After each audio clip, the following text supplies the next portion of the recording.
Previously, we've discussed the idea of trust and leveraging your brand and your branches to help foster trust. But in today's post-COVID reality, you are going to have to optimize your branch network. Reducing cost in your delivery physically is critical to weather this storm. For most financial institutions, 80% of the transactions are being conducted by about 20% of customers. And post-COVID, as many have acclimated to digital channels, many will not go back to the physical channel. So more than ever, you need to take cost out. There are 3 ways to do that. The first is the easiest, maybe also the hardest, closures. They require no investment and instant savings. The second is reducing staffing. This one's more complicated. It requires renovations. And the third is downsizing your formats to smaller footprint-sized branches. Also more complicated, as it usually requires relocations. But when you spend on renovations and you spend on relocations, you have the opportunity to save. As you consider closures, look to market analytics to help you.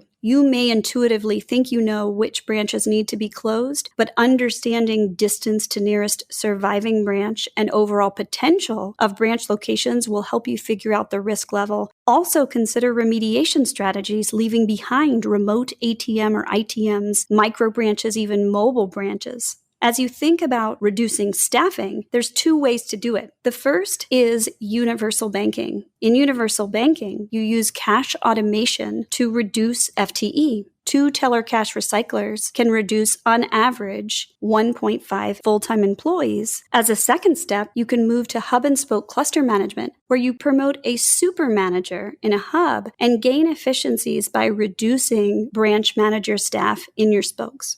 And then finally, as a third step, you can downsize to smaller square footage. This is hard to do in existing locations, so often requires looking to new potential locations that are smaller.